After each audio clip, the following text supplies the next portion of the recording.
Did you know that King Solomon, the wisest man who ever lived, had a secret son who became one of Africa's most legendary rulers? A son whose very existence was hidden from biblical records, yet whose bloodline would shape an entire empire for over 3,000 years. Today, we're diving deep into the extraordinary story of Menelik I, the mysterious prince who allegedly stole the Ark of the Covenant, founded the Ethiopian dynasty, and changed the course of African history forever. Though, before we get into it, take a moment to like the video and subscribe. Please introduce yourself in the comments. As always, I love hearing about you. Drop a comment with where you're listening from and what time it is for you. Thank you once more for joining me.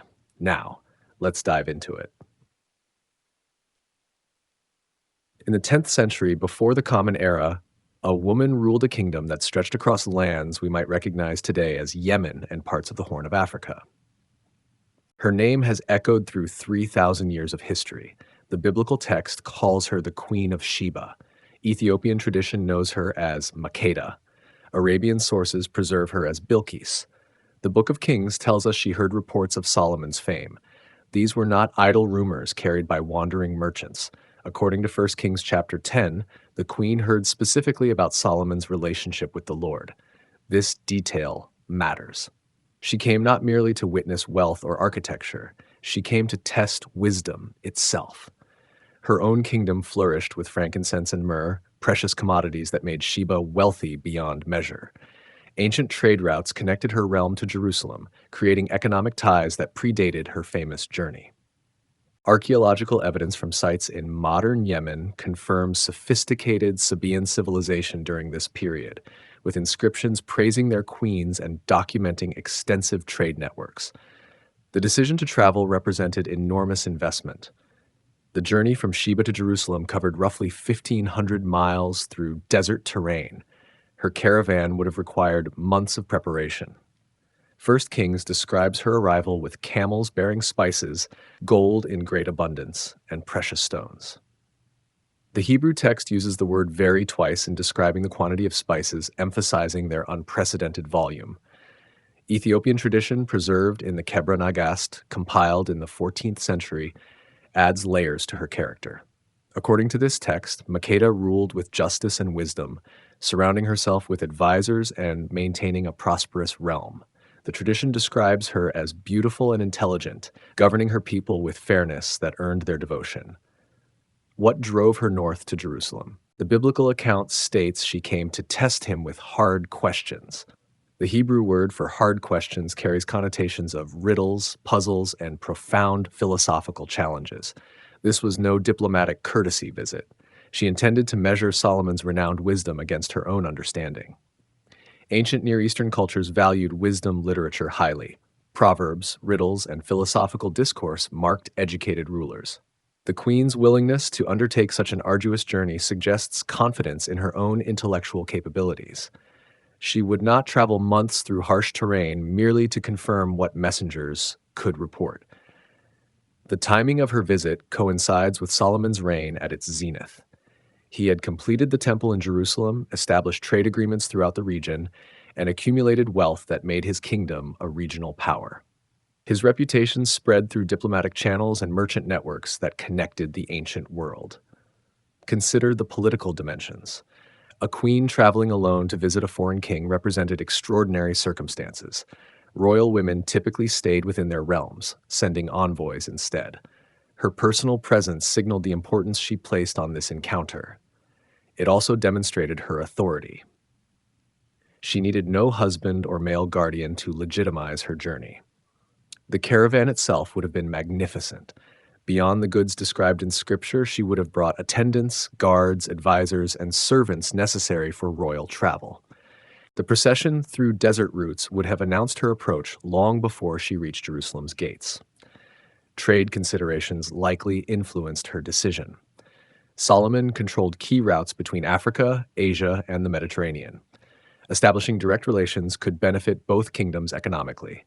Yet the biblical text emphasizes wisdom over commerce. The questions she prepared focused on testing Solomon's discernment, not negotiating trade terms. Her preparations reveal careful planning. According to ancient tradition, she gathered the most challenging riddles from her advisors. She selected gifts that would impress even the wealthiest king. She brought resources to sustain her delegation throughout an extended stay. Every detail mattered. The journey itself tested her resolve. Desert crossings demanded careful water management. Sandstorms could delay progress for days. Bandits threatened valuable cargo. Yet she persisted, driven by curiosity about this king whose wisdom supposedly surpassed all others. As her caravan finally approached Jerusalem, she would have seen Solomon's kingdom at its peak. The temple gleamed on its hill. The palace complex demonstrated architectural sophistication. The city bustled with trade from distant lands. Everything confirmed the reports she had heard. But physical wealth did not interest her most. She came to engage minds to test whether Solomon's wisdom matched his reputation. She came as an equal, a ruler in her own right, prepared to challenge and be challenged. The questions she carried would determine whether the journey proved worthwhile. A test of wits and wisdom. Solomon received the Queen of Sheba with honors befitting her status. 2 Chronicles chapter 9 describes how she came to him and talked with him about all that was on her mind. The Hebrew phrasing suggests deep, extensive conversation, not brief, diplomatic pleasantries. The biblical account tells us she tested him with hard questions. Then comes a remarkable statement. Solomon answered all her questions. Nothing was too hard for the king to explain to her. The text emphasizes totality. Every question received satisfactory answer. Every puzzle found solution. Ancient tradition preserves some riddles she supposedly posed. The Targum Sheni, a Jewish Aramaic text, records elaborate puzzles involving flowers, circumcision, and children of uncertain parentage. While these sources postdate the biblical era by centuries, they reflect ongoing fascination with this intellectual duel. One traditional riddle asked Solomon to distinguish between boys dressed as girls and girls dressed as boys. According to legend, he solved this by observing how they washed their hands. Another challenged him to identify which flowers were real versus artificial. He reportedly ordered bees brought in, knowing they would fly to genuine blooms. These stories, though legendary, capture the nature of wisdom literature in the ancient Near East. Riddles tested observation skills, logical reasoning, and creative thinking. They measured not just knowledge, but the ability to see beyond surface appearances. The queen brought more than riddles. 1 Kings states she spoke with Solomon about all that was in her heart. This phrase suggests personal questions, philosophical inquiries, and perhaps theological discussions. She wanted to understand not just his intellect, but his character. Solomon's responses impressed her profoundly. The biblical text describes her reaction. When the Queen of Sheba saw all the wisdom of Solomon, the house that he had built, the food on his table, the seating of his officials, the attendance of his servants, their clothing, his cupbearers, and his burnt offerings that he offered at the house of the Lord, there was no more breath in her. That final phrase, no more breath in her, conveys overwhelming astonishment. The Hebrew literally suggests she was breathless. Everything she witnessed exceeded her expectations. His wisdom manifested not just in clever answers, but in how he organized his kingdom. She observed his administration. Officials sat in proper order. Servants performed duties efficiently. Even the clothing demonstrated thoughtful organization. These details mattered because they revealed wisdom applied practically. Solomon did not merely philosophize. He governed effectively. The religious dimension particularly struck her. Seeing his offerings at the temple, she recognized his devotion. According to 1 Kings, she declared, "Blessed be the Lord your God, who has delighted in you and set you on the throne of Israel. Because the Lord loved Israel forever, he has made you king to execute justice and righteousness." Her blessing acknowledged something profound. She recognized Solomon's wisdom as connected to his God. This was not mere political flattery. She genuinely perceived a divine dimension to his rule. Her own religious background, rooted in Arabian deity worship, made this recognition significant. The exchange flowed both ways. While scripture focuses on Solomon answering her questions, ancient tradition suggests genuine dialogue. She shared wisdom from her own culture. He learned about her kingdom's customs and beliefs. Two great minds met as equals. Consider what this meant culturally. A foreign queen acknowledged the God of Israel. She praised Solomon's justice and righteousness. Her testimony would spread throughout her kingdom and beyond. This encounter served not just personal curiosity, but diplomatic and religious purposes. Solomon gave her everything she desired and asked for, beyond what she had brought him. The text emphasizes his generosity matched his wisdom. He did not merely answer questions, he honored his guest lavishly. The gifts exchanged between them fostered ongoing relations. Sheba provided spices, gold, and precious stones. Solomon reciprocated with equal magnificence. These material exchanges symbolized intellectual and cultural connection established through their conversations. Ancient Near Eastern wisdom traditions valued such encounters. Kings demonstrated power through learning as much as military might. The queen's journey and Solomon's reception both enhanced their reputations across known lands. Their meeting lasted weeks or perhaps months. Deep philosophical discourse cannot be rushed. Each question deserved thorough exploration. Each topic branched into new inquiries. Time allowed genuine understanding to develop between them. When she finally prepared to return home, the queen made a remarkable declaration recorded in 1 Kings. "The report I heard in my own country about your achievements and your wisdom is true. But I did not believe these things until I came and saw with my own eyes. Indeed, not even half was told me. Your wisdom and prosperity have far exceeded the report I heard." This testimony carries weight because she came skeptical. She tested him intentionally, yet everything she witnessed surpassed expectation. Her admission that not even half was told suggests profound impact. The biblical account ends her story here. She returned to her own country with her retinue.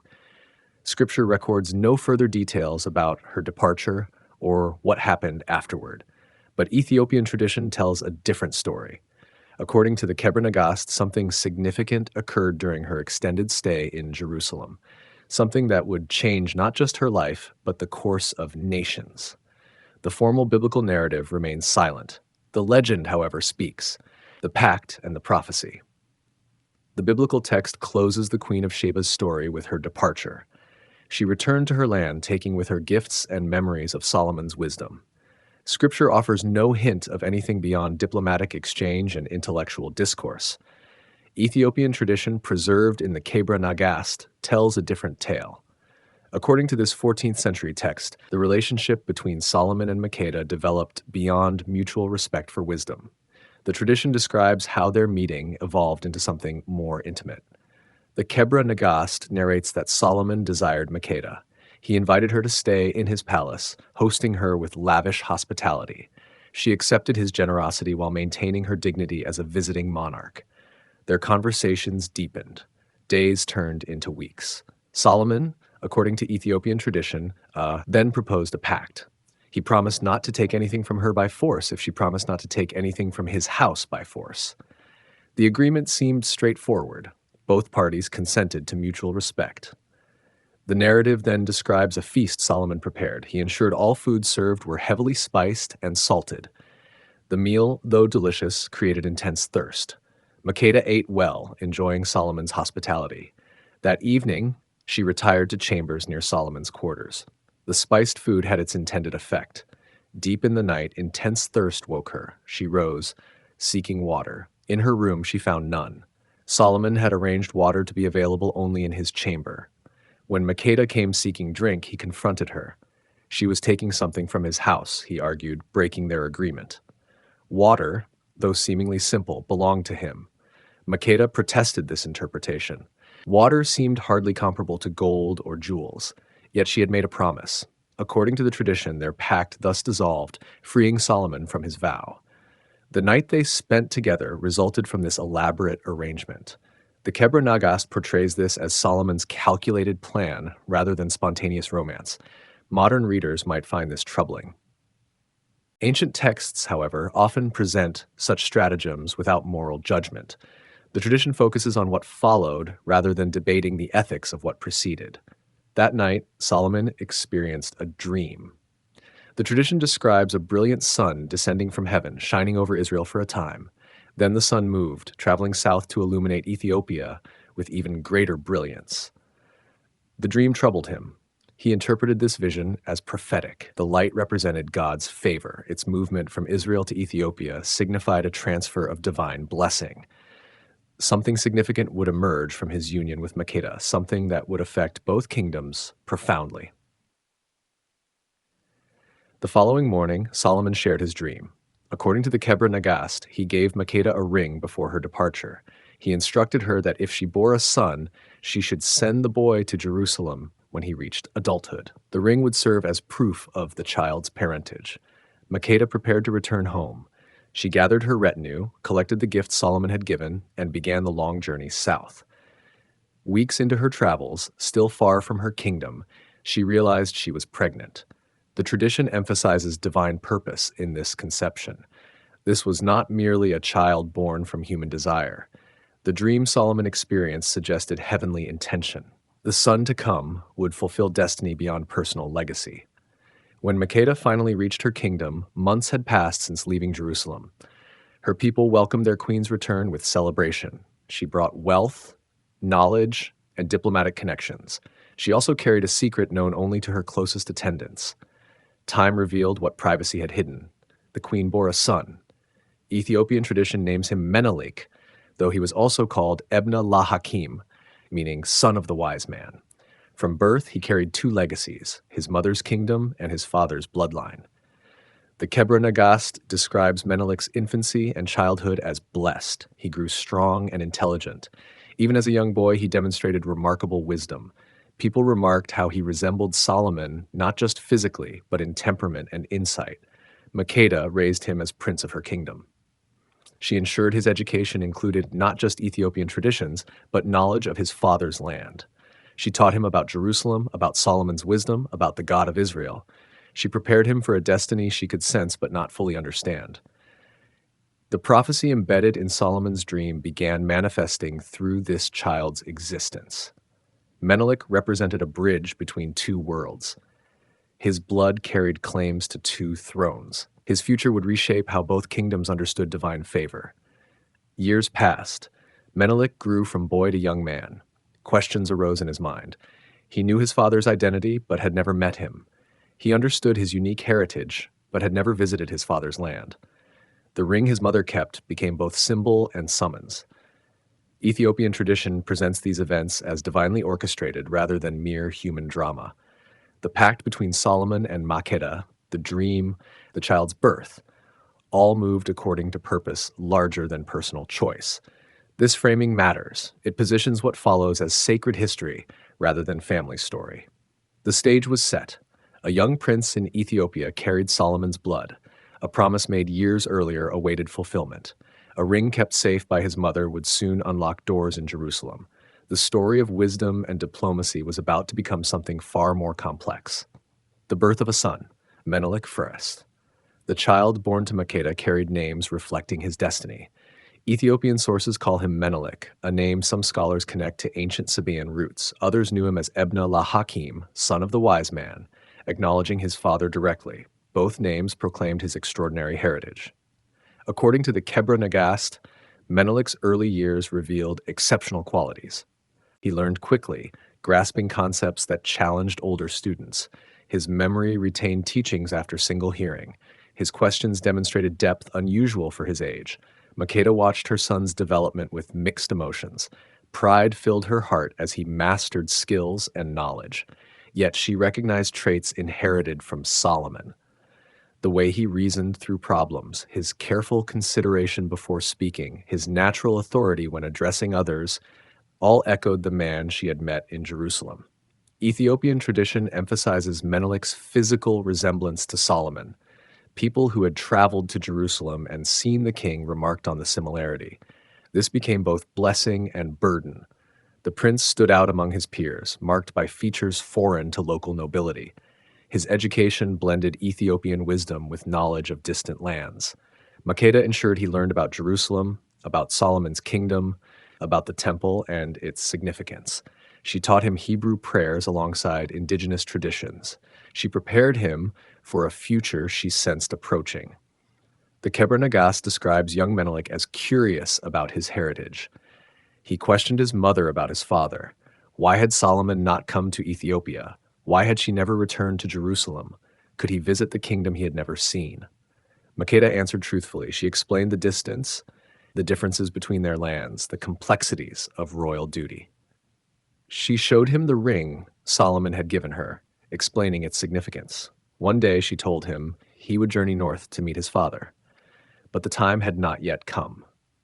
Ethiopian tradition portrays Menelik's youth as preparation for greater purpose.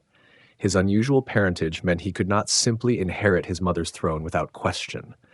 He needed to establish his own identity, to prove himself worthy of leadership through capability rather than mere birth. As Menelik entered adolescence, his wisdom became more apparent. He settled disputes with fairness that impressed seasoned judges. He grasped military strategy quickly, understanding tactics that veteran commanders had learned through years of experience. He demonstrated diplomatic skill in dealing with foreign visitors. The people of Ethiopia began to recognize their future king. Menelik's combination of local roots through his mother and exotic heritage through his father created unique appeal. He embodied connection between their world and the broader regions beyond their borders. Yet questions persisted in Menelik's mind. He knew Solomon's fame extended throughout known lands. He understood his father ruled one of the era's most powerful kingdoms. He wondered whether Solomon knew of his existence, whether the king remembered Makeda, whether he would acknowledge a son born so far from Jerusalem. The Kebra Nagast emphasizes Menelik's growing desire to meet Solomon. This was not childish curiosity. As he matured, understanding his complete heritage became necessary for his own identity. He belonged to two worlds, but had experienced only one. Half his lineage remained abstract, known through stories, but not personal encounter. Makeda recognized the time approaching. Her son needed to make this journey. Ethiopian tradition describes how she finally agreed to send him north, though the decision caused her pain. Letting him go meant risking permanent loss. The journey was dangerous. Jerusalem was far. Solomon might claim his son, demanding Menelik remain in Israel, but destiny could not be avoided. Menelik had grown into a young man, strong and intelligent. He deserved to meet his father.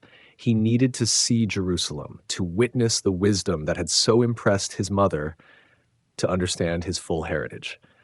Preparations began for an expedition that would change everything.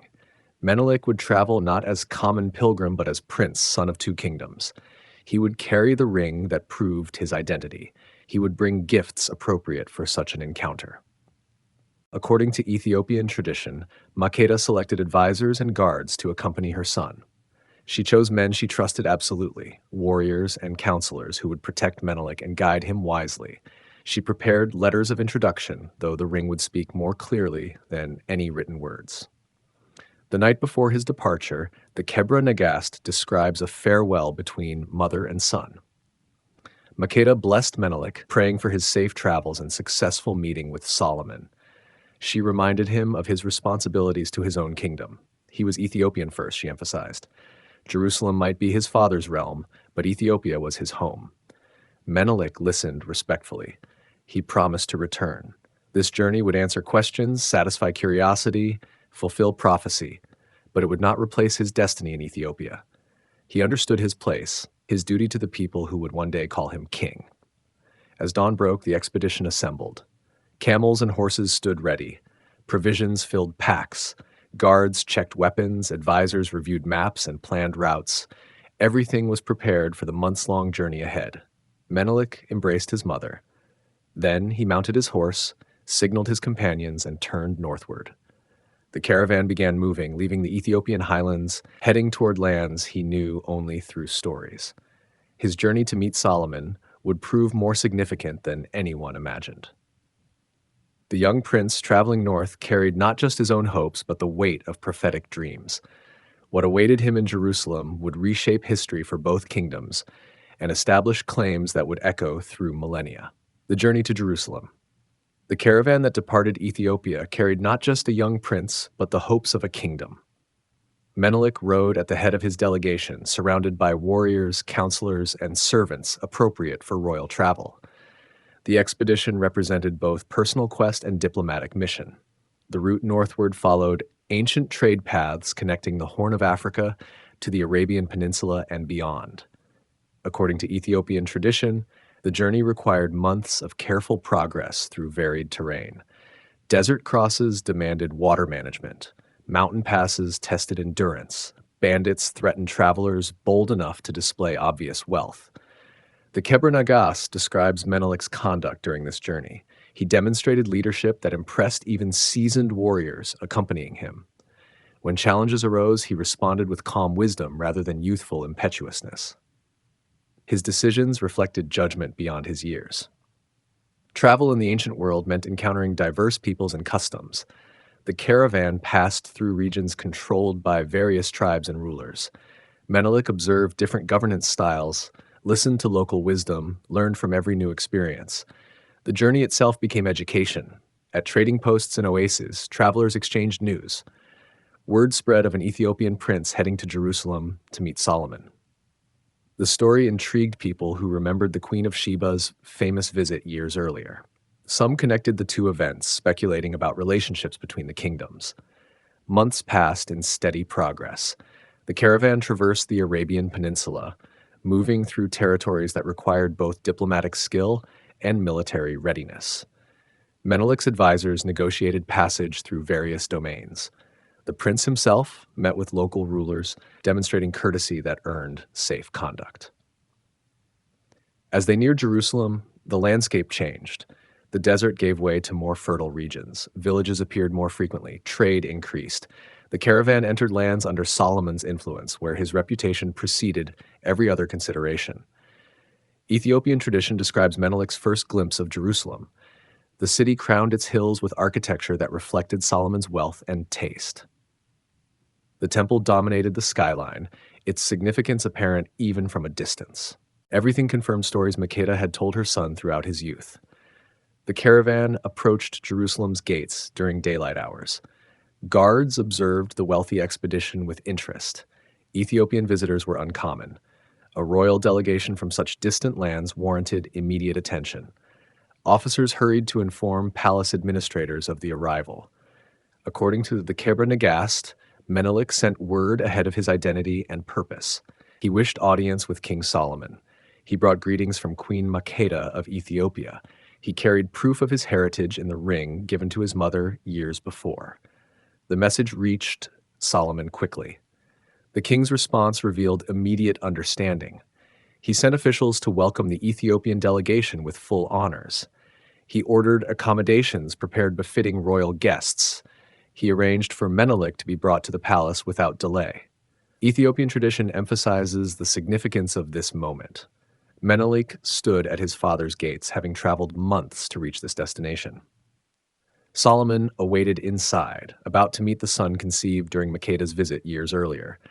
Both their lives would change through this encounter. Palace servants guided the Ethiopian delegation through Jerusalem's streets. Citizens watched the procession with curiosity.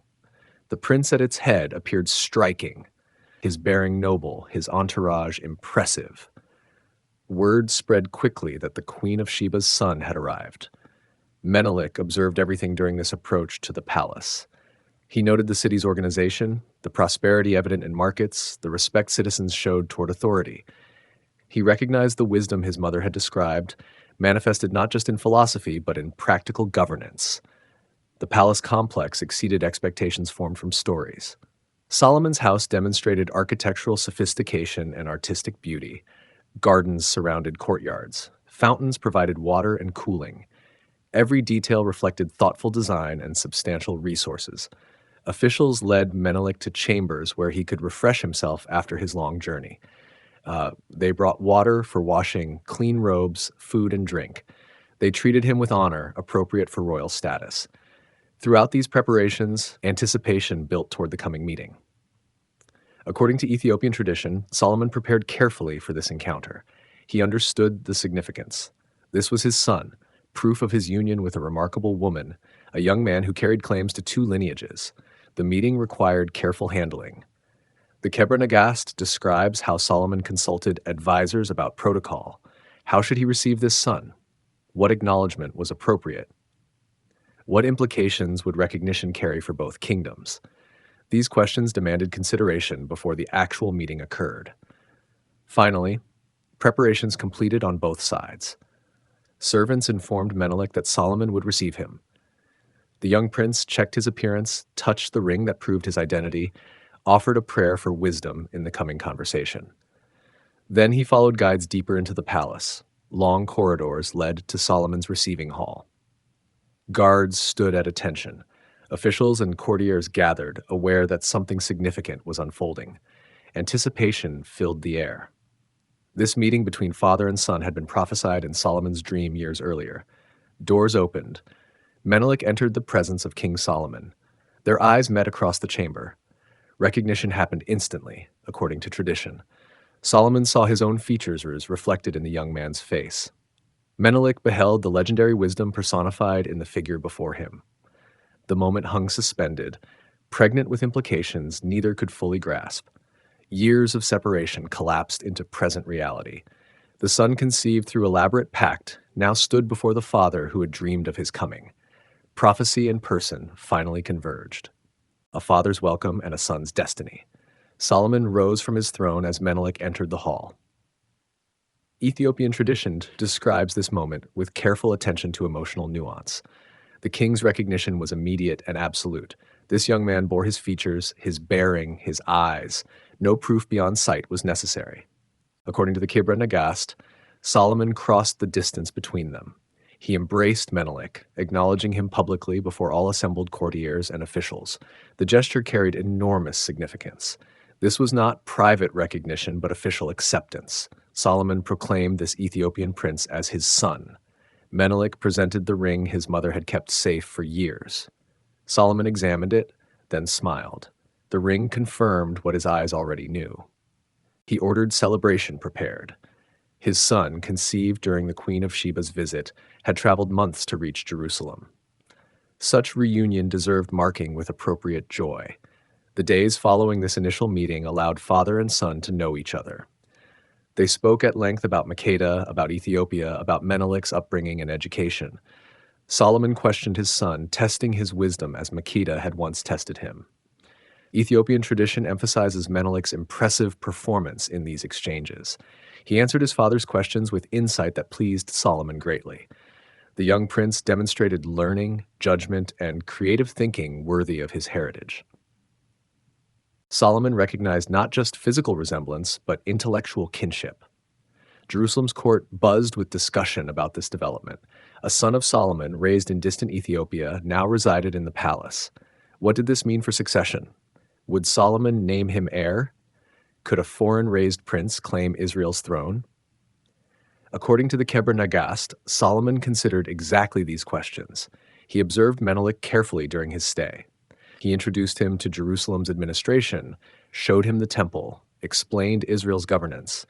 He tested whether his son could rule wisely if called to such duty. Menelik absorbed everything. He studied Jewish law and custom. He observed religious rituals. He learned about Israel's history and traditions. He demonstrated respect for his father's culture while maintaining his own identity as Ethiopian. Weeks turned into months. The bond between father and son deepened. Solomon grew increasingly impressed by Menelik's capabilities. The young prince possessed both wisdom inherited from his father and perspectives gained through his mother's kingdom. He bridged two worlds effectively. The time came when Solomon made a remarkable offer. According to Ethiopian tradition, he proposed that Menelik remain in Jerusalem permanently. More than that, Solomon offered to name him heir, to make this Ethiopian prince the future king of Israel. The proposal carried enormous implications. Solomon had other sons by various wives.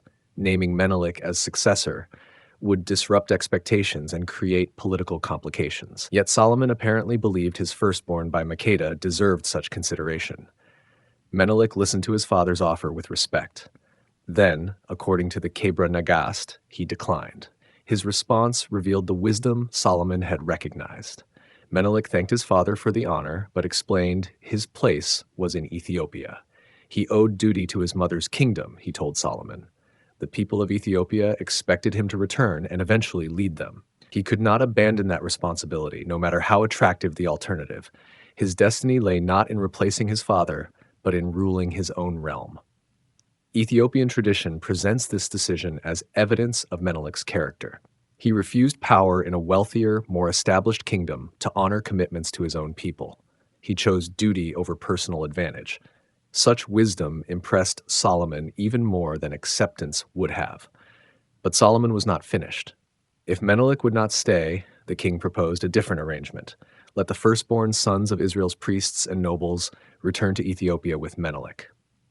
They would establish proper worship of the God of Israel in Ethiopian lands. They would help Menelik govern wisely according to Jewish law and tradition. This compromise satisfied multiple purposes. It maintained connection between the kingdoms. It spread Israelite religion beyond Jerusalem. It provided Menelik with advisors trained in Solomon's wisdom. It fulfilled the prophetic dream Solomon had experienced years earlier, where divine light moved from Israel to Ethiopia. Menelik agreed to this proposal.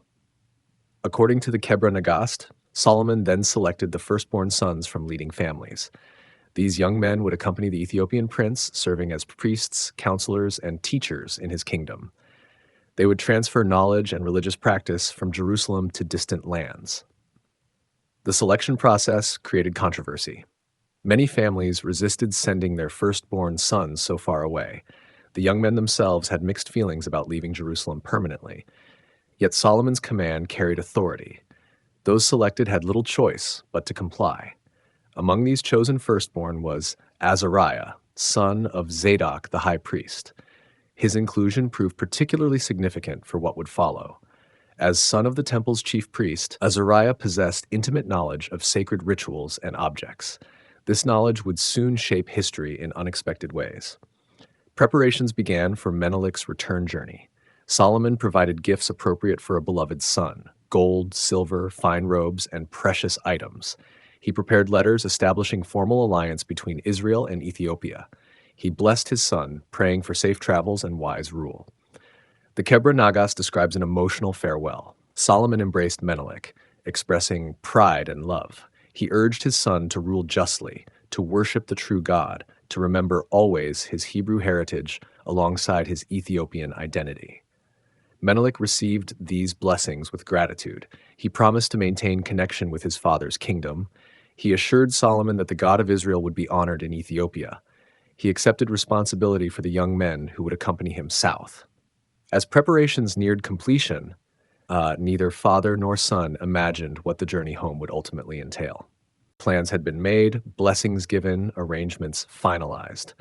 Yet the firstborn sons of Israel, especially Azariah son of Zadok, had conceived a plan of their own, a plan involving the holiest object in Solomon's kingdom, a plan that would change both nations forever. The stage was set for the most controversial element of this legend. The relationship between father and son had been established. Official connections between kingdoms had been arranged.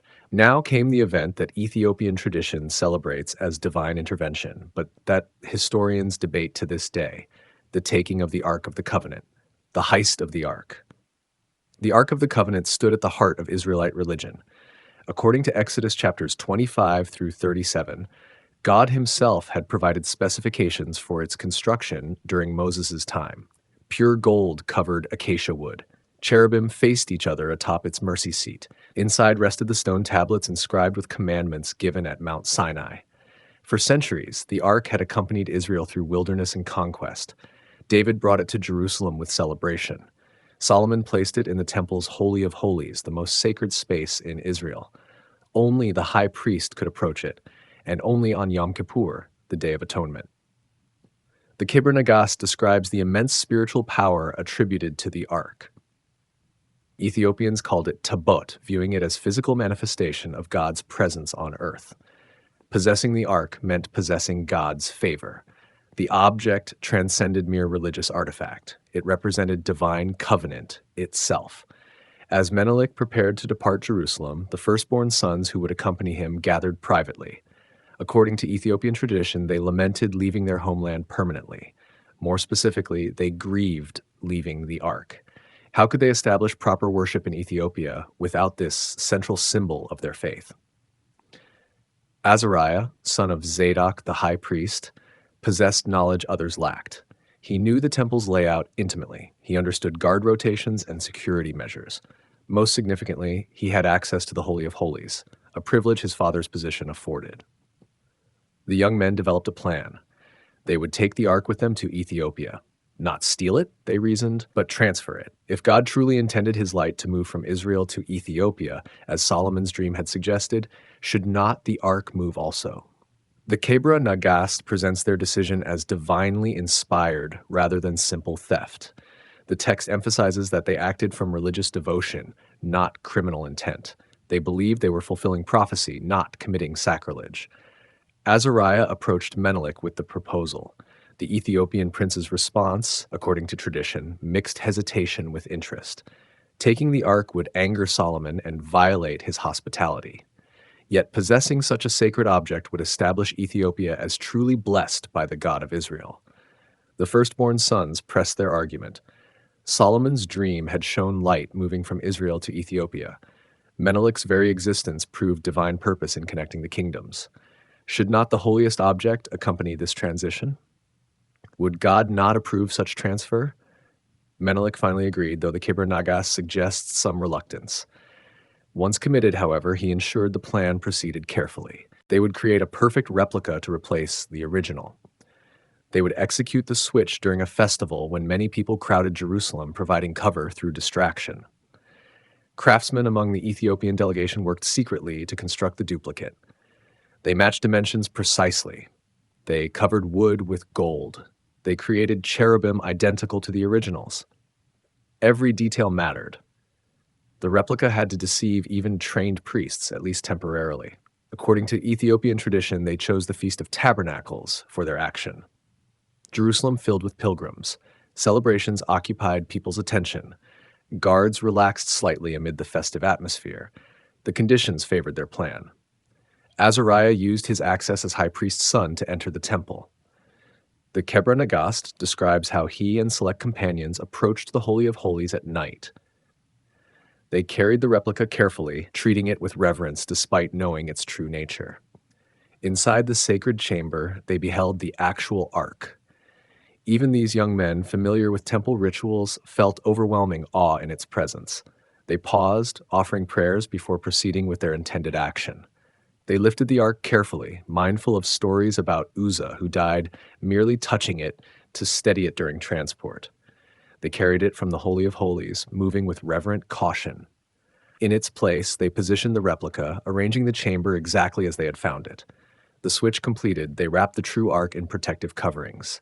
They disguised it among other gifts and supplies prepared for the Ethiopian delegation's departure. No one inspecting the caravan's packed goods would recognize the most sacred object in Israel, hidden among ordinary cargo. Morning came. Menelik's expedition prepared to leave Jerusalem. Solomon came to bid his son farewell one final time. According to the Kebra Nagast, he embraced Menelik, blessed the firstborn sons, and watched the caravan depart southward. The king noticed nothing unusual. The young men's nervousness could be attributed to leaving home forever. The Ethiopian delegation's haste seemed natural after months in Jerusalem. Solomon returned to his palace, satisfied his son was returning safely to Ethiopia. The caravan moved quickly once beyond Jerusalem's sight. According to Ethiopian tradition, urgency drove them forward. They needed distance before discovery occurred. They pressed through terrain faster than normal travel dictated, pushing camels and horses to maintain rapid pace. Days passed. The ark remained secure within its concealment. The firstborn sons took turns guarding it, ensuring nothing happened to their precious cargo. Menelik led the expedition with newfound purpose, understanding the magnitude of what they carried. Behind them in Jerusalem, life continued normally for some time. Priests performed daily rituals. Services proceeded at the temple. The replica occupied the Holy of Holies, visible to no one except the high priest during his rare entries. Then came the day when Zadok, Azariah's father, entered the sacred chamber for required rituals. The Kebra Nagas describes his immediate recognition that something was wrong. The presence, the weight, the power that should emanate from the ark felt absent. He examined the object more closely. Horror filled him when he realized the truth. This was not the Ark of the Covenant. This was a copy, skillfully made but lacking divine essence. The actual Ark was gone. Stolen from the very heart of the temple, from the most secure location in all Israel. Zadok rushed to inform Solomon. The king's reaction, according to Ethiopian tradition, mixed anger with resignation. He understood immediately who had taken it. His son and the firstborn sons had orchestrated this theft. But they were already weeks ahead, moving rapidly toward Ethiopia. Solomon assembled forces to pursue them. The Kebra Nagast describes a substantial army sent south, tasked with retrieving the ark and returning it to Jerusalem. Officers received clear instructions: recover the sacred object at any cost. But according to Ethiopian tradition, pursuit proved futile. Divine intervention protected the Ethiopian caravan. Messengers claimed the ark itself aided their flight, levitating to lighten the burden on animals, choosing routes that frustrated pursuers, manifesting power that confirmed God's approval of its transfer. The pursuing Israelite forces encountered difficulties at every turn. Desert storms delayed them. Wells they expected held no water. Guides lost their way. Every obstacle suggested forces beyond human control working against them. According to the Kebra Nagast, some pursuers caught sight of the Ethiopian caravan at a distance, but they could not close the gap. The distance remained constant despite their efforts. It was as though the ark itself determined the pace, keeping those who carried it beyond reach of those who sought to reclaim it. Eventually, Solomon's forces gave up. They returned to Jerusalem with news of their failure. The king received this report with sadness, but also understanding. His dream years earlier had shown light moving from Israel to Ethiopia. Perhaps this too was divine will, not simple theft. The Kebra Nagast presents Solomon as ultimately accepting this turn of events. His anger at the deception faded before recognition of prophetic fulfillment. If God truly approved the transfer, who was he to resist? The dream had warned him. His union with Makeda had been part of a larger purpose. Now that purpose manifested fully. Back in Jerusalem, the replica remained in the Holy of Holies. According to Ethiopian tradition, Solomon ordered that its true nature be kept secret. The people need not know their most sacred object was gone. Faith required belief in its presence. Maintaining the illusion served the kingdom's spiritual stability. But Solomon knew. Zadok knew. The truth could not be fully suppressed. Whispers spread among priests and officials. The ark had been taken to Ethiopia. Menelik, the son of Solomon and the queen of Sheba, now possessed the symbol of God's covenant with Israel. The implications staggered imagination. For centuries, the ark had represented God's presence among his chosen people. Now it traveled to distant lands, carried by a prince of mixed heritage. What did this mean for Israel's special status? Had God's favor truly transferred to Ethiopia? These questions troubled many in Jerusalem. Yet the Kebra Nagast insists that divine approval marked every stage of this transfer. The ease of the theft, the success of the flight, the failure of pursuit all demonstrated heavenly sanction. God himself had ordained this movement of his most holy object. Meanwhile, the Ethiopian caravan continued southward, bearing its precious cargo toward new destiny. Menelik and the firstborn sons understood they carried more than gold-covered wood and stone tablets. They transported God's presence itself. They brought divine covenant to Ethiopian soil. They were making history with every step. The divine endorsement. The journey south from Jerusalem took on sacred dimensions beyond ordinary travel. According to the Kebra Nagast, miraculous events accompanied the Ethiopian caravan as they carried the ark toward its new home. The text describes how the ark manifested its own will during transport. At times, it reportedly levitated, rising above the ground to lighten the burden on those carrying it. Witnesses claimed it glowed at night, providing supernatural light for the traveling company. These signs reassured the firstborn sons that their action had divine approval. Ethiopian tradition emphasizes that the ark chose its bearers. Not just anyone could approach it. Those attempting to touch it without proper reverence faced consequences. The object itself determined who was worthy to carry it, accepting some while rejecting others. The miraculous nature of their flight suggested to the travelers that they were participants in divine plan rather than common thieves. The Kebra Nagast frames every supernatural occurrence as evidence of God's blessing on the transfer. Each wonder confirmed heavenly endorsement. When water ran low in desert crossings, tradition claims the ark led them to hidden springs. When supplies diminished, provisions appeared through unexpected means. When dangerous terrain blocked their path, alternate routes revealed themselves. Providence accompanied every mile. The firstborn sons observed these signs with growing confidence. Their initial uncertainty about the rightness of taking the ark transformed into conviction that they had acted correctly. God himself seemed to approve, protecting them and facilitating their progress. Menelik watched these events with understanding that his destiny exceeded personal ambition. He was not simply a prince returning home with treasure. He was the chosen vessel for transferring God's presence to new lands. His birth, his journey to Jerusalem, his meeting with Solomon all served this larger purpose. Back in Jerusalem, Solomon's pursuing army struggled against forces they could not explain. The Kebra Nagas describes their frustrations in detail. Seasoned warriors found themselves confused and disoriented. Experienced trackers lost trails that should have been obvious.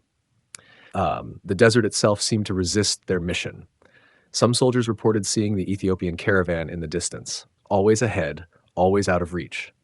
No matter how hard they pushed their mounts, the gap remained constant. It was as though invisible barriers prevented them from closing the distance. Others experienced more dramatic phenomena. Sandstorms arose when they drew near. Illness struck at critical moments. Equipment failed inexplicably. Every setback reinforced the sense that divine will opposed their pursuit. According to Ethiopian tradition, even Solomon's commanders began questioning their mission. If God protected those who took the ark, should they persist in trying to reclaim it? Were they fighting against heaven itself by attempting to return the object to Jerusalem? Messages sent back to Solomon reported these difficulties. The king's responses, as recorded in the Kebra Nagast, grew increasingly resigned. He recognized the pattern. His dream had prepared him for this outcome. The light moving from Israel to Ethiopia in his vision now manifested literally through the ark's transfer. Solomon reportedly consulted prophets and priests about interpretation of these events. Some argued vigorously for continued pursuit. The ark belonged in Jerusalem's temple. Its removal constituted sacrilege, regardless of apparent divine signs. Others suggested different interpretation. Perhaps God's covenant was expanding rather than moving. Perhaps Ethiopian possession of the ark did not negate Israel's special relationship with the divine. Perhaps multiple centers of worship could exist simultaneously. The debate held theological significance beyond immediate crisis. If God's presence could reside in Ethiopia as fully as in Jerusalem, what did this mean for concepts of chosen people and promised land? How should Israel understand its role if divine favor extended beyond its borders? Ethiopian tradition presents Solomon as ultimately accepting the transfer as divinely ordained. He ordered his forces to cease pursuit. He recognized that fighting against such clear signs of heavenly approval was futile and possibly dangerous. If God wanted the ark in Ethiopia, human resistance was meaningless. The Kebra Nagas describes Solomon's final command regarding the matter. He instructed that the loss be kept as quiet as possible. The replica would remain in the Holy of Holies. Most Israelites need never know the true ark had departed. Faith could continue based on belief in its presence. This decision reflected both pragmatism and theology.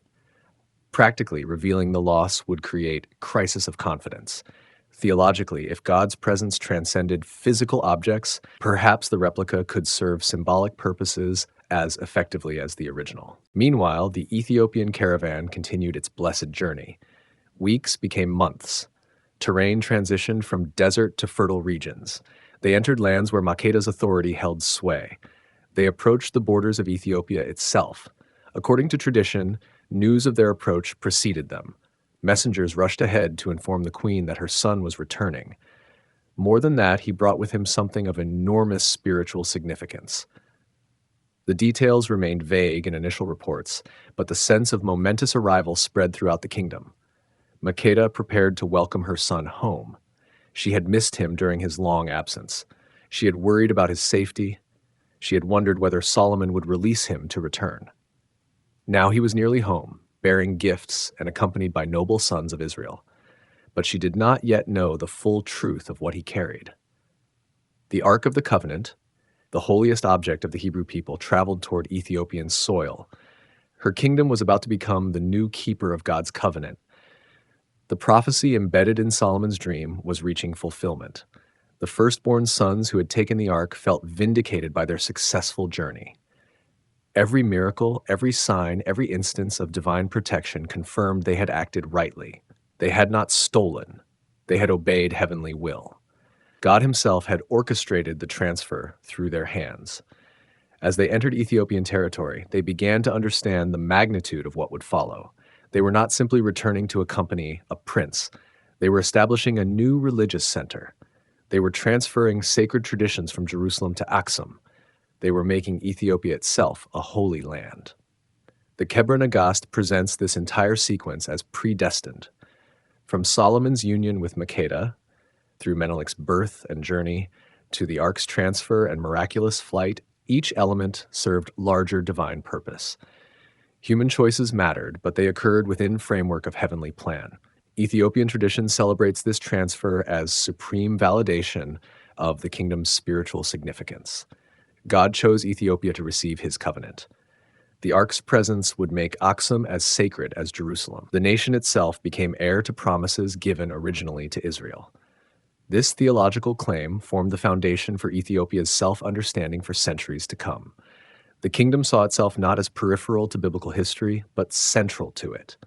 God's favor had extended from Israel to Ethiopia through Menelik. The dynasty he would establish carried divine blessing equivalent to David's line. As the caravan finally approached Aksum, capital of Ethiopian power, celebration began. The people gathered to welcome their prince home. They prepared festivals befitting his return. They had no idea that he brought with him an object that would transform their nation's destiny forever. The return to Zion. The Ethiopian highlands rose before the returning caravan. Months of travel were finally ending. Menelik approached the lands of his birth, carrying with him more than gifts from a distant father. He brought the Ark of the Covenant, wrapped and hidden among his possessions, destined to reshape his nation's identity. According to the Kebra Nagast, Makeda received news of her son's approach while in her palace at Aksum. Messengers described the size of his retinue, the wealth he carried, the young Israelite nobles accompanying him.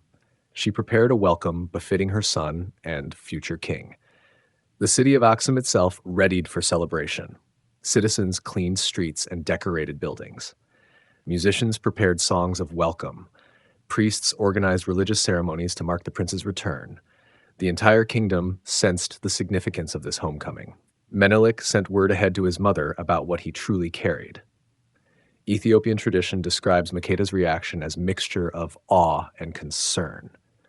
The Ark of the Covenant, stolen from Jerusalem's temple, was coming to Ethiopia. The implications staggered imagination. This was blessing and burden simultaneously. She understood immediately what this meant politically and spiritually. Possessing the Ark elevated Ethiopia to unprecedented status, but it also created permanent breach with Jerusalem. Solomon would not easily forgive such loss. The relationship between kingdoms would change fundamentally. Yet the Kebra Nagast emphasizes her acceptance of this development. If Menelik brought the Ark, divine purpose must guide events. She prepared to receive not just her son, but God's presence itself. Aksum would become a new Jerusalem, a holy city worthy of housing the covenant. The caravan entered Aksum in triumph. According to Ethiopian tradition, the entire population turned out to witness the return. They cheered Menelik, marveled at the Israelite nobles, and gazed with wonder at the wealth displayed. The procession moved through streets toward the palace complex. Makeda embraced her son publicly. Mother and child reunited after long separation. She examined him carefully, noting how he had matured during his time in Jerusalem. The boy who left had returned as a man, ready to assume leadership. The firstborn sons of Israel received honored welcome. These were princes themselves, sons of priests and nobles. Their presence in Ethiopia represented unprecedented connection between the kingdoms. They would serve as advisors, priests, and teachers, transferring knowledge from Jerusalem to Aksum. But the greatest revelation came when Menelik revealed the Ark. According to the Kebra Nagast, he gathered his mother and trusted advisors privately. There he unveiled what lay hidden among his possessions. The golden covering gleamed. The cherubim faced each other atop the mercy seat. God's throne sat before Ethiopian eyes. Makeda fell prostrate in worship. The Ark's presence confirmed everything Solomon's dream had prophesied. Divine light had indeed moved from Israel to Ethiopia. Her son had brought not just his father's blessing, but God's covenant itself. The Kebra Nagas describes how Menelik explained the circumstances of the ark's acquisition. He detailed the firstborn son's plan, the replica left in Jerusalem, the miraculous flight southward, the failed pursuit. Every element suggested divine orchestration rather than simple theft. Makeda listened with growing understanding. This was not scandal to hide, but triumph to celebrate. God had chosen Ethiopia. The ark's presence proved it. Her kingdom had become the new keeper of sacred covenant. This truth needed proclamation, not concealment. Ethiopian tradition describes the construction of a temple to house the ark. Menelik ordered a structure built specifically for this purpose, following specifications similar to Solomon's temple but adapted for Ethiopian materials and style. The building rose quickly, the entire kingdom contributing labor and resources. The site chosen for this temple held strategic and symbolic significance. Aksum served as Ethiopia's political capital. Placing the ark there united religious and governmental authority. The temple became the nation's spiritual heart, just as Solomon's temple had been for Israel. According to the Kebra Nagast, the ark's installation in its new home involved elaborate ceremony. Priests from both Ethiopian and Israelite traditions participated. The firstborn sons who had accompanied Menelik established proper rituals for approaching and honoring the sacred object. The ceremony attracted observers from throughout the kingdom and beyond. News of the ark's presence in Ethiopia spread rapidly through trade networks. Delegations from neighboring regions came to witness this remarkable development. Aksum became pilgrimage destination almost overnight. Ethiopian tradition emphasizes the miraculous signs accompanying the ark's installation. Light reportedly emanated from the temple. Those who approached with proper reverence experienced divine presence. The skeptical came away convinced. God had truly chosen to dwell in Ethiopia. Makeda formally acknowledged Menelik as her heir during these celebrations. The Kebra Nagas describes a ceremony where she transferred authority to her son.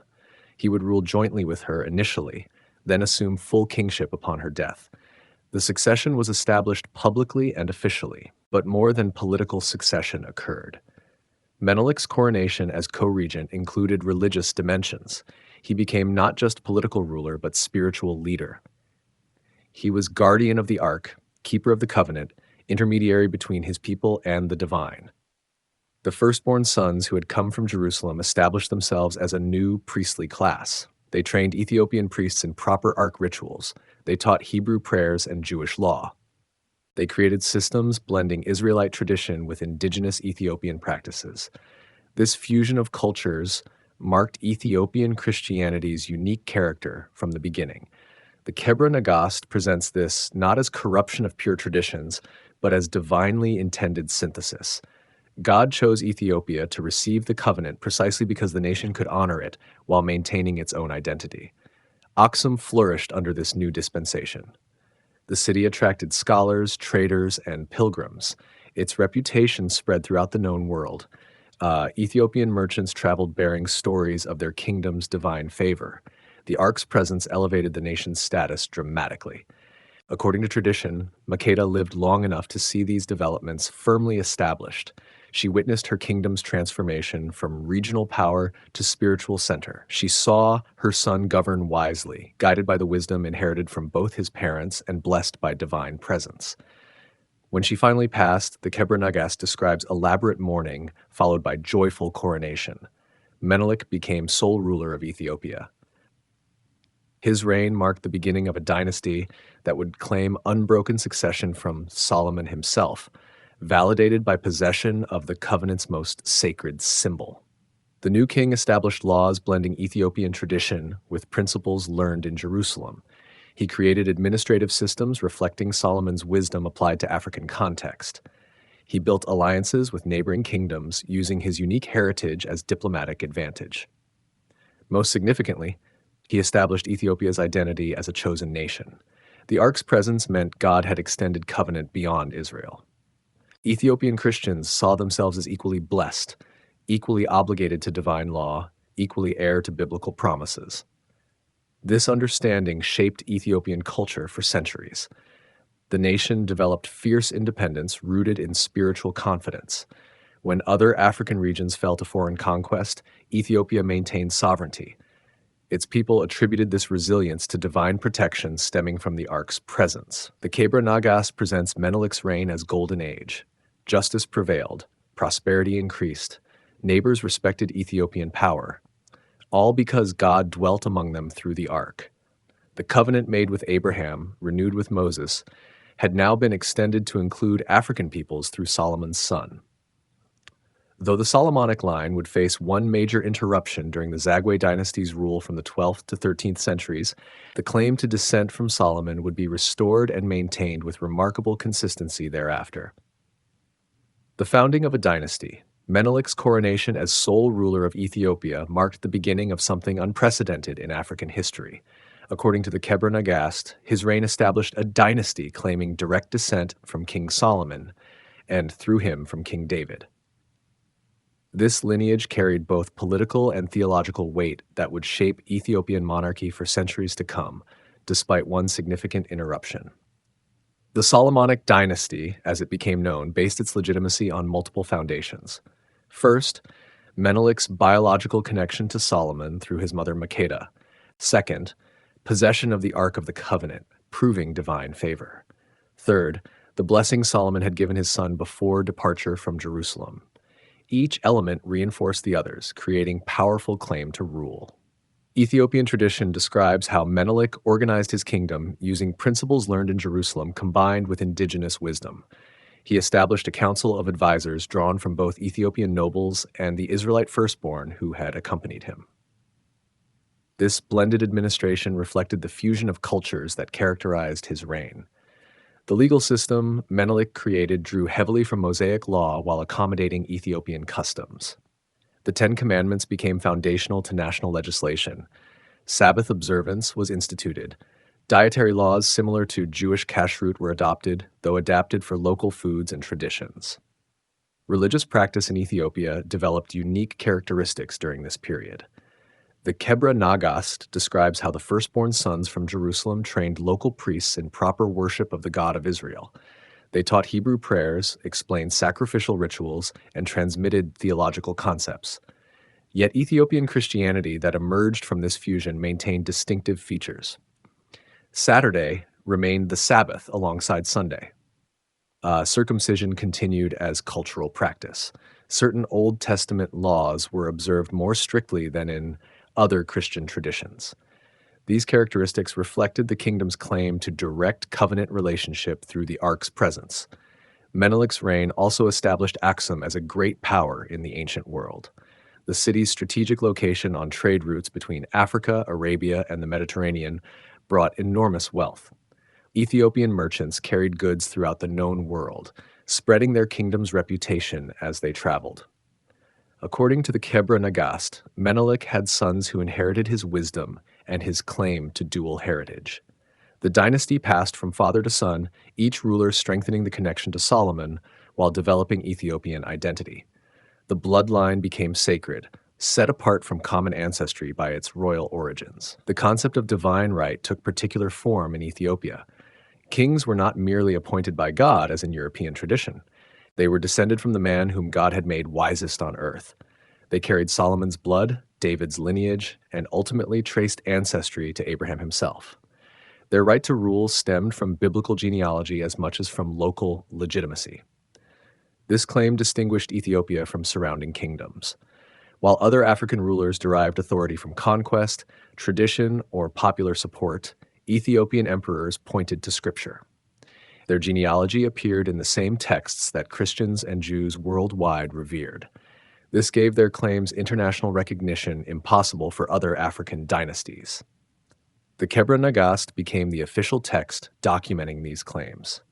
Though compiled in the 14th century, it preserved traditions dating to Menelik's time.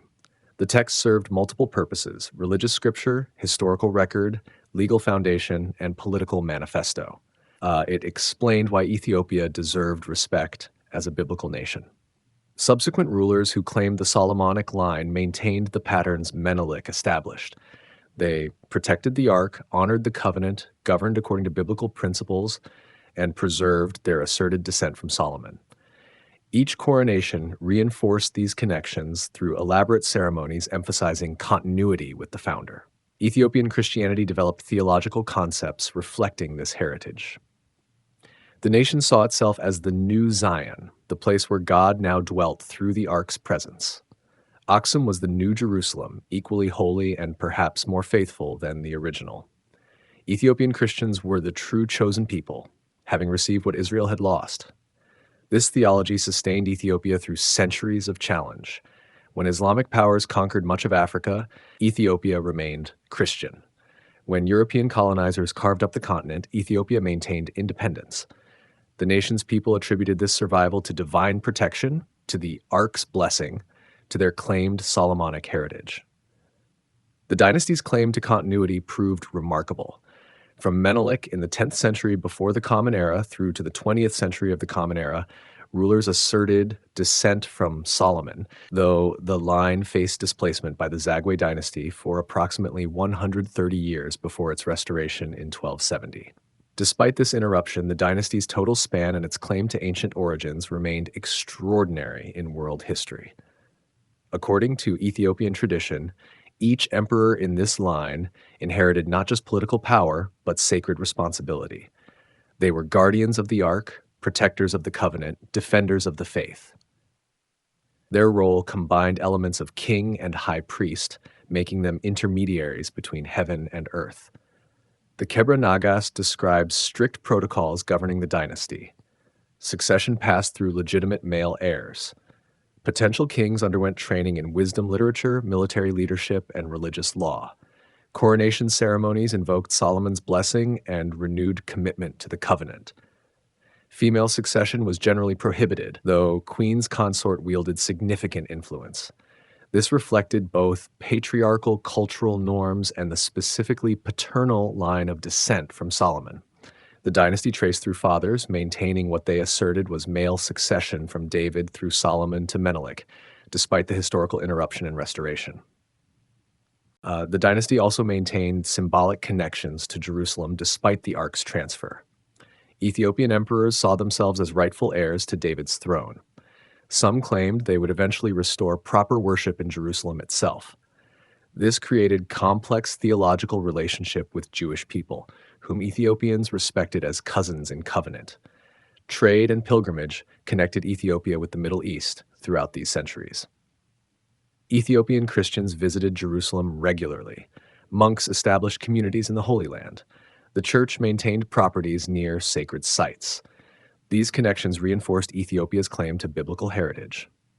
Within Ethiopia, the Solomonic dynasty created a feudal system with the emperor at its apex.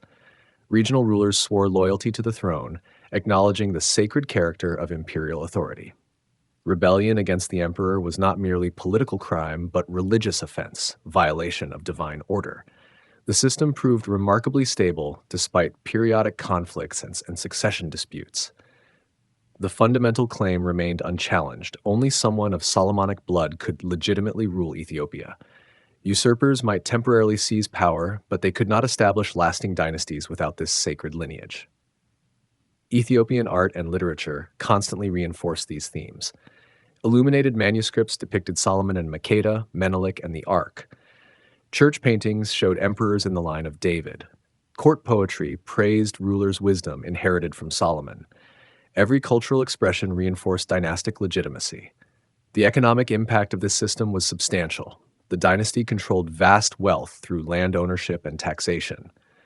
Royal patronage supported churches, monasteries, and scholars. The emperor funded military forces that protected the kingdom's independence. Sacred authority translated into practical power.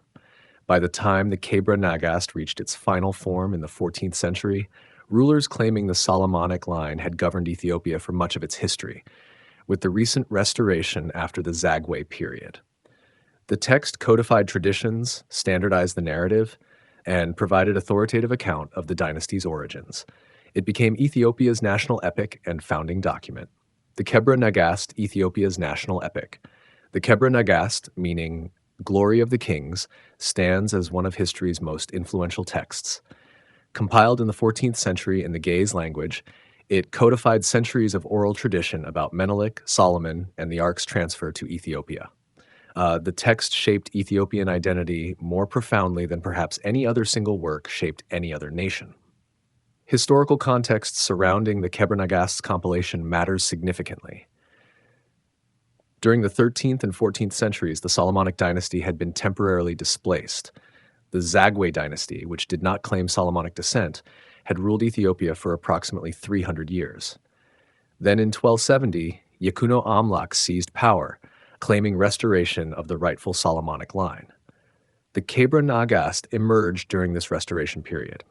According to its own account, scribes compiled it from various sources, including both written texts and oral traditions.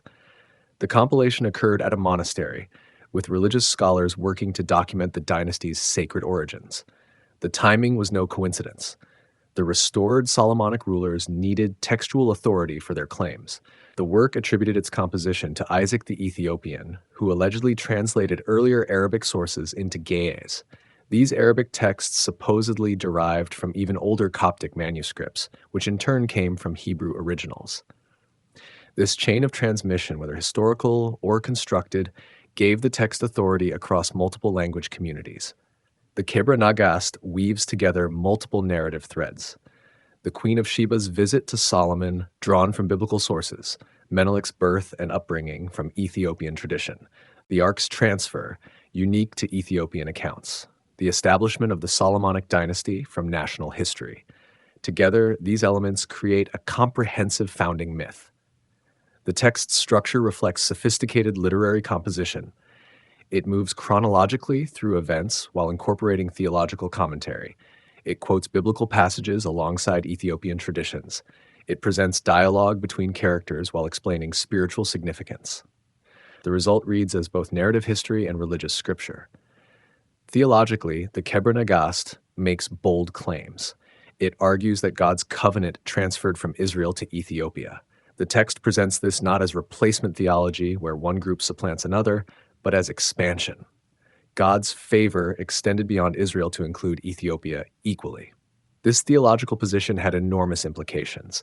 It meant Ethiopian Christians need not defer to Jerusalem or Rome. Their connection to biblical tradition was direct, validated by possessing the Ark itself. They were not converts to a foreign religion, but heirs to ancient covenant. The Kebra Nagast also addresses the question of why God would allow the Ark's removal from Jerusalem. The text argues that Israel had become unfaithful. Solomon's later life saw him worship foreign gods through the influence of his many wives. God therefore chose to transfer blessing to a more faithful people. This interpretation served multiple purposes. It explained the Ark's absence from Jerusalem following the Babylonian conquest. It validated Ethiopian possession against potential accusations of theft. It positioned Ethiopia as morally superior to the kingdoms that once held the covenant. The text incorporates apocalyptic elements as well.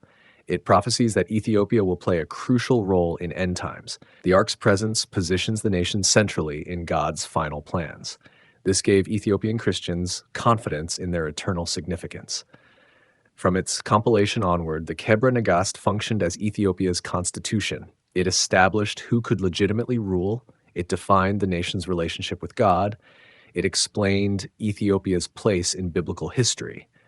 It justified independence from foreign powers, whether Islamic, Christian, or colonial. Religious instruction relied heavily on the text. Priests studied it, monks copied and illuminated it, artists illustrated its scenes, musicians set its passages to melody. It permeated Ethiopian Christian culture at every level. The Kebra Nagast also influenced foreign perceptions of Ethiopia. European travelers who encountered the text found it fascinating. A Christian kingdom in Africa claiming possession of the Ark of the Covenant captured imagination. Some dismissed it as legend. Others wondered whether it might contain truth. Portuguese explorers in the 16th century sought Ethiopian alliance, partially because of claims made in the Kebra Nagast. If Ethiopia truly possessed the Ark and descended from Solomon, alliance with such a kingdom carried both strategic and spiritual value. The text helped Ethiopia maintain independence during periods when nearly all of Africa fell under colonial control. European powers recognized Ethiopian claims to ancient sovereignty. The Solomonic dynasty's longevity and biblical connections made Ethiopia seem different from other African kingdoms. Within Ethiopia, the Kebra Nagast united diverse regions under common narrative. The empire encompassed many ethnic groups and languages. The Solomonic dynasty and its founding legend provided unifying identity, transcending local variations. Scholars debate the Kebra Nagast's historical accuracy vigorously. No archaeological evidence confirms the ark's presence in Ethiopia. The biblical account of the Queen of Sheba mentions no son or romantic connection with Solomon. The text's compilation in the 14th century, long after events it describes, raises questions about source reliability. Yet historical accuracy misses the text's true significance. As founding myth and religious scripture, its power lies not in factual precision, but in meaning it generates. The Kebra Nagast shaped how Ethiopians understood themselves, their nation, and their relationship with the divine. Comparative literature reveals parallels with other national epics. Like the Aeneid for Rome or the Shahnameh for Persia, the Kebra Nagast provided Ethiopia with heroic origins connecting present identity to glorious past. It explained why the nation deserved respect and independence. The text's treatment of women, particularly Makeda, proved progressive for its era. The Queen of Sheba appears as wise ruler and autonomous actor. She makes her own decisions, governs effectively, and raises her son to greatness. This portrayal elevated women's status in Ethiopian tradition more than many contemporary texts. The Kebra Nagast's literary qualities deserve recognition beyond its historical or theological content. Its prose exhibits beauty and rhythm. Its dialogue conveys character effectively. Its pacing maintains interest across complex narrative. It stands as significant literary achievement regardless of factual questions. Translations of the Kebra Nagast spread its influence beyond Ethiopia. Arabic versions circulated in the Middle East. European translations appeared beginning in the 19th century. Each translation introduced new audiences to Ethiopia's unique founding story. The text influenced other African nationalisms in the 20th century. As independence movements sought to counter colonial narratives claiming African inferiority, the Kebra Nagast provided counterexample. Here was an African text claiming equal status with European national epics, asserting African participation in biblical history. Religious movements outside Ethiopia also drew from the Kebra Nagast. The Rastafari faith, which emerged in Jamaica in the 1930s, made the text central to its theology. Rastafarians embraced its claims about Ethiopian divine favor and Solomonic descent. This gave the 14th century Ethiopian text unexpected 21st century relevance. The Kebra Nagast continues to shape Ethiopian identity today. Though the monarchy ended in 1974, the text remains religiously authoritative. Ethiopian Orthodox churches still teach its narratives. Believers still accept its theological claims. The Ark's supposed presence in Aksum still draws pilgrims. Modern Ethiopia grapples with how to honor this heritage while addressing contemporary challenges. The Kebra Nagast represents both proud history and complex legacy. Its claims of divine favor can inspire confidence or create tension with other religious communities sharing Ethiopian geography. The text also raises questions about cultural property and religious artifacts. If the Kebra Nagast's account is accurate, Israel's holiest object resides in Ethiopia. This creates complicated international religious politics. Most scholars doubt the Ark's presence, but Ethiopian tradition maintains the claim firmly. Ultimately, the Kebra Nagast's significance transcends debates about literal truth. It represents how a people understood their place in sacred history. It demonstrates the power of narrative to shape national identity. It shows how texts can sustain cultures across centuries of challenge. The work also illustrates African contributions to religious literature. While Western scholarship often focuses on European and Middle Eastern texts, the Kebra Nagast stands as major African theological achievement. It developed unique interpretations of biblical themes while creating distinctly Ethiopian religious vision. For students of comparative religion, the text offers insights into how different cultures appropriate and transform shared traditions. Christianity arrived in Ethiopia early, traditionally during the 4th century. The Kebra Nagast shows how Ethiopians made Christianity their own, rather than simply adopting foreign faith. The text's influence on Ethiopian art cannot be overstated. Countless church paintings depict scenes from the Kebra Nagast. Illuminated manuscripts illustrate its key moments. Sculptural reliefs show Menelik, Solomon, and the Ark. Ethiopian religious art is inseparable from this text's narratives. Ethiopian liturgy also draws heavily from the Kebra Nagast. Feast days celebrate events described in the text. Prayers reference its themes. Hymns retell its stories. The work permeates Ethiopian Orthodox worship at every level. The text served educational purposes as well. Young Ethiopians learned history, geography, theology, and ethics through its narratives. It taught about Jerusalem's location, Solomon's wisdom, proper worship, and moral behavior. It functioned as comprehensive curriculum wrapped in compelling story.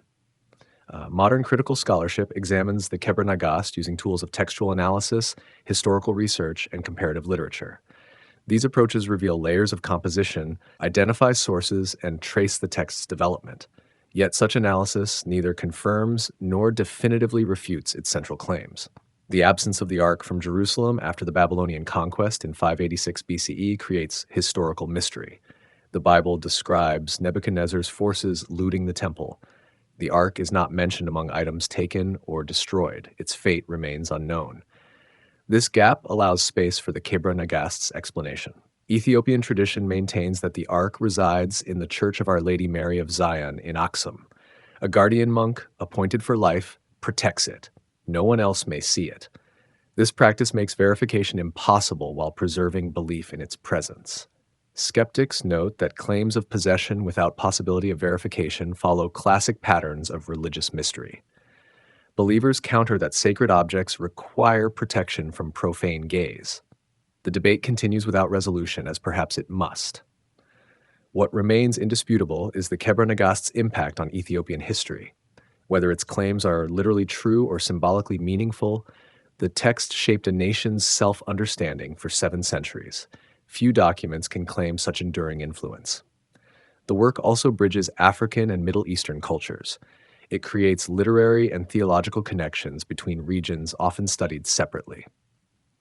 It demonstrates how trade routes carried not just goods, but ideas, stories, and religious concepts across vast distances. For the global African diaspora, the Kebra Nagast offers powerful narrative. It presents African rulers as wise, powerful, and favored by God. It places African kingdom at the center of biblical history. It counters racist narratives that diminished African achievements. This last function became especially significant during colonialism and its aftermath. When European powers justified conquest through claims of civilizing mission, the Kebra Nagast provided counter-narrative. Ethiopia had been Christian since ancient times. Ethiopian monarchs claimed descent from David. Ethiopian church possessed traditions as old as any in Christendom.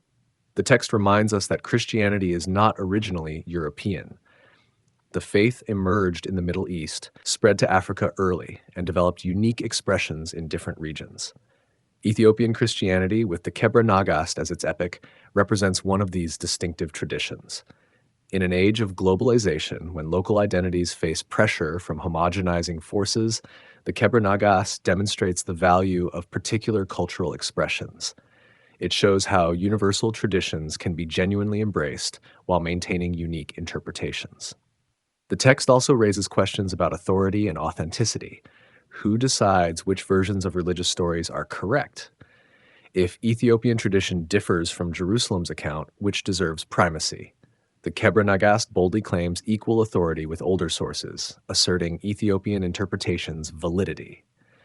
This assertion of interpretive independence influenced other colonized peoples. If Ethiopians could create authoritative religious texts on their own terms, why couldn't others? The Kebra Nagast modeled cultural self-determination in religious matters.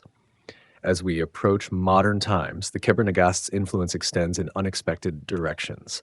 The text that codified medieval Ethiopian monarchy would inspire Caribbean revolutionaries, shape Pan-African thought, and give birth to entirely new religious movements. Its journey from 14th century monastery to global influence continues. The living legacy, from Haile Selassie to Rastafari. The dynasty claiming Solomonic descent survived into the 20th century, making it one of history's most enduring monarchical claims. Ethiopian emperors maintained their assertion of descent from Solomon and Menelik across centuries. The last to rule was Haile Selassie I, whose reign from 1930 to 1974 witnessed the dynasty's final chapter and its unexpected transformation into global religious movement. Haile Selassie was born Tafari Makonnen in 1892. According to Ethiopian tradition, his genealogy traced back through documented lineage to Menelik I. Official records listed emperor after emperor in succession claiming Solomonic blood. Whether historically accurate or carefully constructed, this genealogy formed the foundation of his legitimacy. His coronation in 1930 was deliberately designed to emphasize these connections. The ceremony invoked Solomon and David explicitly. Haile Selassie took the throne name meaning power of the Trinity and claimed titles including conquering lion of the tribe of Judah and elect of God. These were not mere honorifics, but assertions of sacred kingship rooted in the Kebra Nagast's narrative. The coronation attracted international attention. Journalists from around the world covered the elaborate ceremonies. Photographs and newsreels captured the splendor of African monarchy asserting itself in the colonial era. Ethiopia stood as a powerful symbol because it had never been successfully colonized. This independence stemmed partly from military capability demonstrated at the Battle of Adwa in 1896, where Ethiopian forces defeated Italian invaders. But Ethiopians attributed their sovereignty also to divine protection. The Ark's presence, the Solomonic bloodline, God's covenant with their nation, all supposedly shielded them from conquest. Haile Selassie's reign faced immediate challenges. Italy invaded again in 1935, forcing him into exile. But he appealed to the League of Nations, maintaining Ethiopia's cause internationally. When Allied forces liberated Ethiopia in 1941, he returned triumphantly. His resilience reinforced perceptions of divine favor protecting the Solomonic line. Meanwhile, in Jamaica, something unexpected was emerging. Marcus Garvey, the black nationalist leader, had reportedly prophesied in the 1920s, "Look to Africa when a black king shall be crowned, for the day of deliverance is near." Whether Garvey actually said these exact words remains debated, but the sentiment circulated widely. When news of Haile Selassie's coronation reached Jamaica in 1930, some interpreted it as fulfillment of this prophecy. A black king had been crowned in Africa. More than that, this king claimed descent from Solomon and David. He ruled a nation that had never submitted to colonial powers. He embodied black sovereignty and dignity. Among Jamaica's poor and marginalized, these facts carried enormous spiritual significance. The Rastafari movement emerged from this context, seeing Haile Selassie as divine figure, perhaps even the returned Messiah. The name Rastafari combines Ras, meaning head or prince, with Tafari, his pre-coronation name.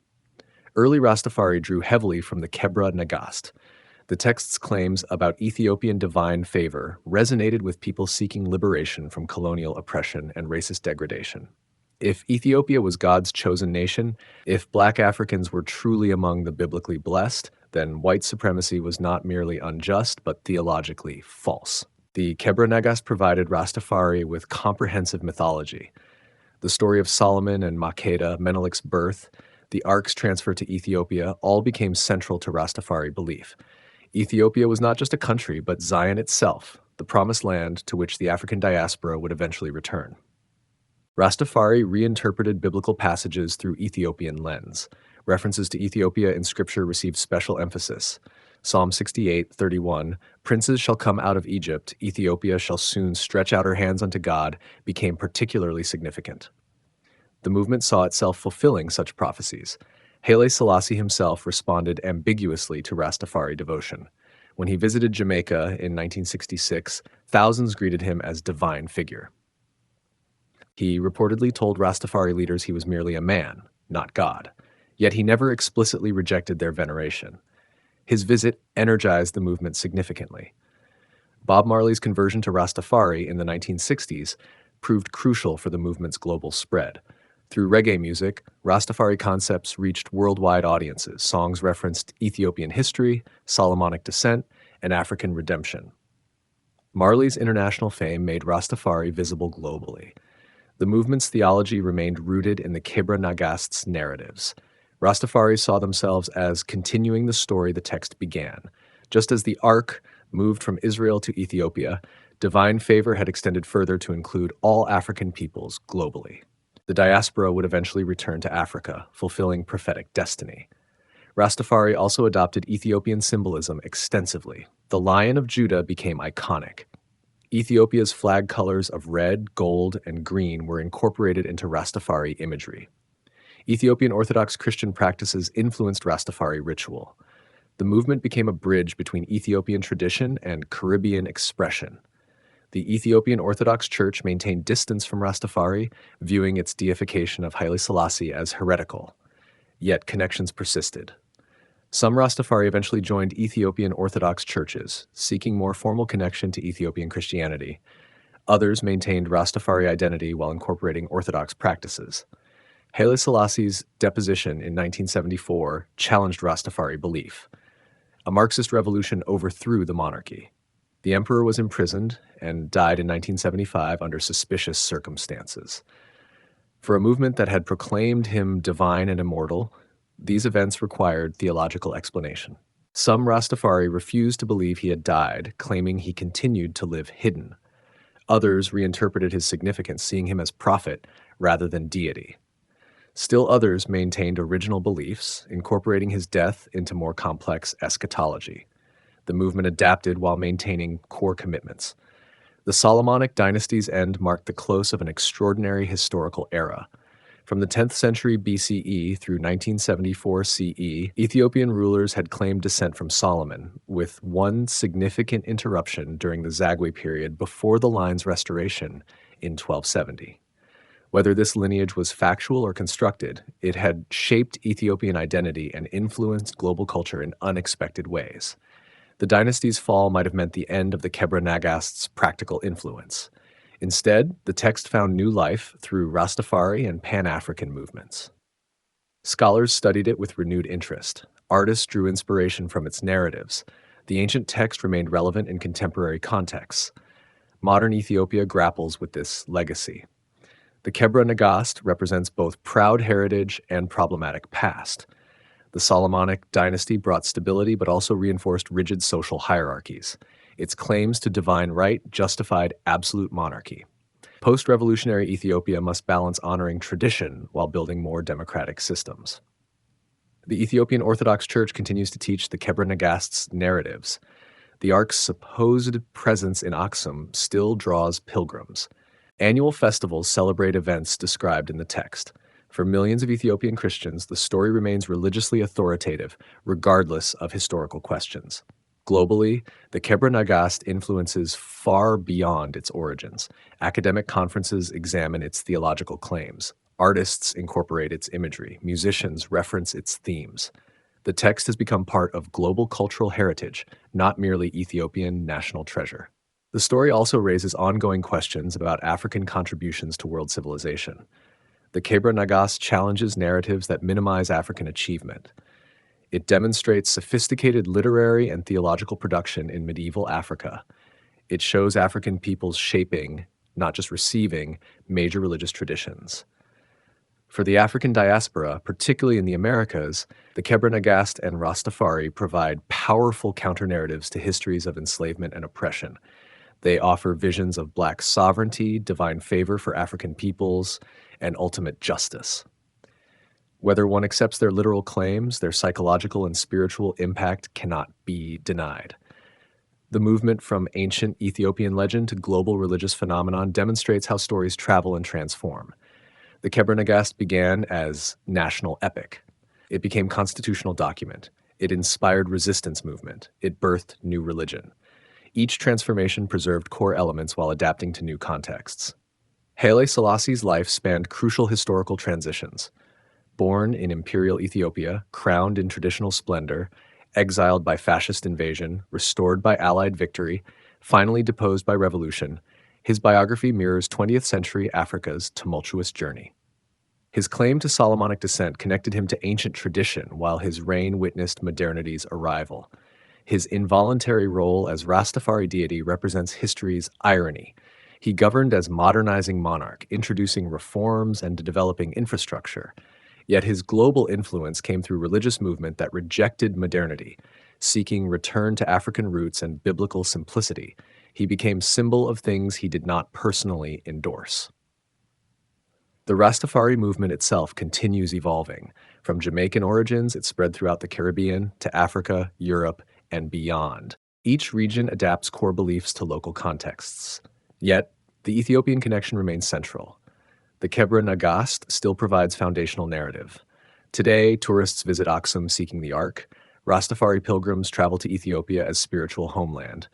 Scholars debate the text's historical accuracy. Artists draw inspiration from its stories. The ancient legend continues generating new meanings, new interpretations, new influences. The story that began with a queen's curiosity about a wise king has traveled through millennia. It has shaped nations, inspired religions, and influenced millions.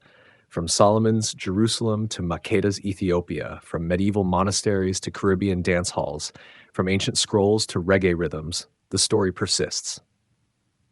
Whether one views the Kebra Nagast as factual history, religious truth, or powerful mythology, its impact remains undeniable. The tale of Menelik, son of Solomon and the Queen of Sheba, keeper of the Ark, founder of a dynasty that would endure despite interruption, continues to resonate because it speaks to deep human needs for meaning, identity, and connection to the sacred. The living legacy extends beyond institutions and movements. It exists in every person who finds inspiration in Ethiopian resistance to colonialism, in every believer who sees African peoples as divinely blessed, in every artist who draws from these rich narrative traditions. The Kebra Nagast lives because it continues to matter. As we conclude this journey through the entire story of Menelik, we recognize that stories never truly end. They transform, travel, and touch new lives. The ancient tale of a secret son, a stolen ark, and a dynasty that claimed divine descent has proven remarkably resilient. It survived empire's fall, adapted to new contexts, and found unexpected audiences. From the queen of a distant land who journeyed to test wisdom, through the birth of a son who would unite two worlds, to the taking of the covenant's holiest symbol, to the founding of a dynasty that lasted 3,000 years, to the emperor whose crown birthed a global movement, the story continues. It reminds us that the past is never simply past. It lives in how we understand ourselves, our communities, and our place in the cosmos. The Kebra Nagast and the traditions it preserves offer more than historical curiosity. They provide lens for viewing how cultures create meaning, how religions evolve, how political claims gain sacred authority, and how stories shape reality. They show us that truth is sometimes less important than meaning, that literal accuracy matters less than spiritual resonance. Ethiopia's claim to the Ark may never be verified or disproven. Menelik's historical existence remains uncertain.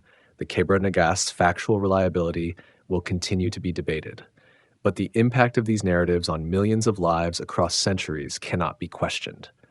That impact is real, measurable, and ongoing. As the sun sets on this telling, as it once set on Solomon's Jerusalem and rose on Menelik's Ethiopia, we carry forward these ancient stories into our own time. We become part of their continuation. We add our interpretations to the long chain of meanings. And the story, like the dynasty it describes, endures.